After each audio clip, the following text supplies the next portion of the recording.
menjelaskan mengenai pembuatan unsur dari unsur golongan 1A, 2A, 3A, dan 3A. Di sini saya akan menjelaskan tentang pembuatan unsur 1A. Pertama, natrium.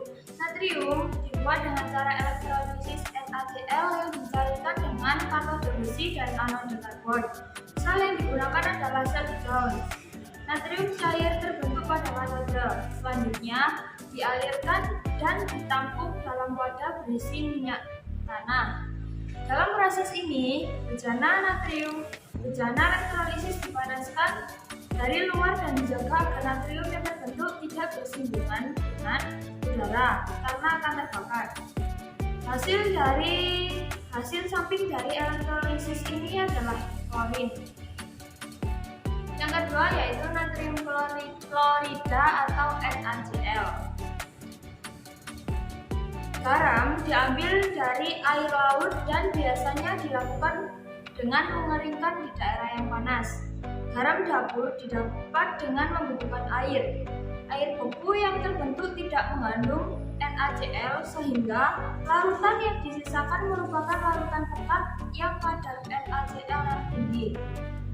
Garamnya dapat dipisahkan dengan penguapan. Garam dapat diperoleh dengan menggalinya.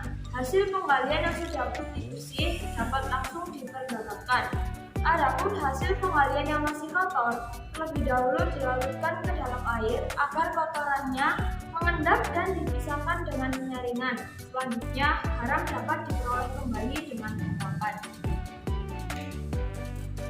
Yang ketiga yaitu natrium karbonat atau Na2CO3. Na2CO3 dapat dilakukan dengan dua cara, yaitu yang pertama elektrolisis larutan NaCl dengan diafragma dan proses sulfate. Elektrolisis dengan diafragma yaitu ke dalam ruangan katode di mana terbentuk NaOH dipompakan atau dialirkan dengan tekanan gas CO2 sehingga terbentuk NaHCO3. Kemudian NaHCO3 yang terbentuk dipanaskan. Proses yang kedua yaitu melalui proses sulfate ke dalam larutan garam dapur yang jenuh dan panas. Dipompakan gas-gas amonia NH3 dan karbon dioksida CO2. Lalu natrium hidrogen karbonat yang terbentuk dipanaskan hingga berubah menjadi soda atau natrium karbonat.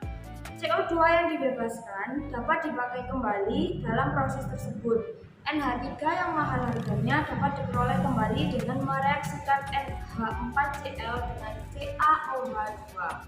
Yang keempat yaitu senyawa natrium hidrogen karbonat. Pada pembuatan soda dengan proses sulfate sebagai hasil pertama terbentuk senyawa natrium hidrogen karbonat atau NaHCO3 yang akan terurai pada suhu 650 derajat Celcius. Oleh karena itu, garam yang terbentuk harus dihapurkan di bawah suhu tersebut. Natrium hidrogen karbonat dapat juga terbentuk jika dalam larutan soda yang jenuh dialirkan karbon dioksida di bawah suhu 310 derajat Celcius.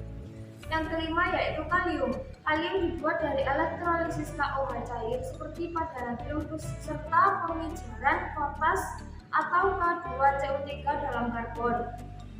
Yang keenam yaitu senyawa kalium hidroksida. Kalium hidroksida diperoleh dari elektrolisis larutan KCl dengan diafragma atau sama dengan cara pembuatan NaOH dari elektrolisis larutan NaCl. Selanjutnya adalah pembuatan unsur golongan 2A. Yang pertama ada unsur kalsium. Unsur kalsium dapat dibuat dengan elektrolisis CaCl2 cair sehingga dihasilkan Ca pada katode. Hasil sampingnya adalah klorin. Selanjutnya senyawa kalsium oksida. Senyawa kalsium oksida atau CaO dibuat secara besar-besaran dengan memanaskan atau pembakaran batu kapur atau kulit kerang dalam tanur pembakaran. Reaksi yang terjadi seperti berikut: CaCO3 menjadi CaO ditambah CO2. CaO juga disebut kapur tohor dan dalam perdagangan disebut gamping. Gas CO2 yang terbentuk harus segera dialirkan keluar karena reaksinya dapat balik kembali. Kapur tohor sangat higroskopis. Kemudian unsur magnesium. Magnesium diperoleh dengan cara elektrolisis lelehan magnesium klorida. Sekarang ini Mg juga dapat diperoleh dari air. Selain itu, Mg diperoleh juga dari reduksi MgO dengan karbon.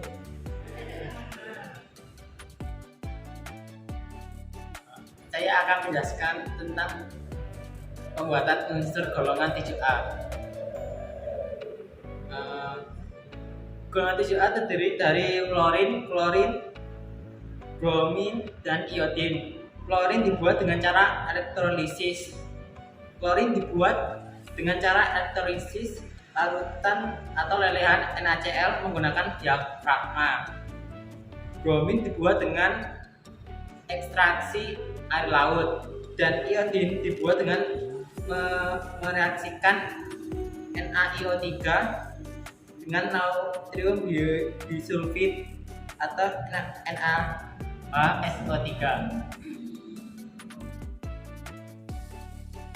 Golongan 8A, gas mulia. Unsur-unsur gas mulia tidak dijumpai dalam bentuk senyawa. Unsur gas mulia yang paling banyak terdapat di alam adalah argon, sedangkan yang terbanyak di alam semesta adalah helium. Unsur-unsur gas mulia sangat sukar bereaksi, sedikit larut dalam air, kecuali helium dan neon. Pembuatan gas mulia, unsur-unsur gas mulia diperoleh dengan cara penyulingan bertingkat udara cair, kecuali radon. Manfaat gas mulia, helium digunakan untuk mengisi balon udara dan campuran gas oksigen untuk menyelam.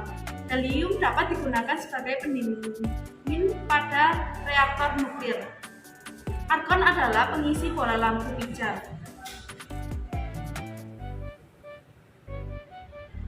Pembuatan unsur dan senyawa gas mulia dapat diperoleh dengan distilasi fraksionasi udara cair. Perhatikan gambar berikut. Udara masuk, 1 CO2 dan H2 dipisahkan. H2O, ya apa ini? Balen.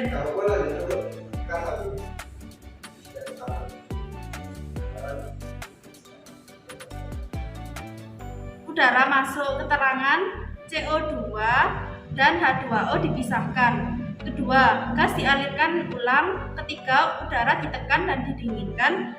Keempat, udara mengembang melalui nozzle dan mendingin. 5. Kegunaan unsur dan senyawa gas mulia atau golongan 8A. Helium, He, sudah dikenal lebih dahulu daripada gas-gas mulia lainnya. Untuk pertama kali, helium ditemukan di dalam atmosfer matahari. Helium digunakan untuk mengisi balon. Helium memiliki berat 2 kali lebih berat daripada hidrogen tetapi tidak dapat terbakar. Untuk argon dicampur dengan nitrogen digunakan sebagai pengisi lampu pijar dan lampu-lampu radio untuk menahan mengabutnya kawan wolfram dalam lampu itu.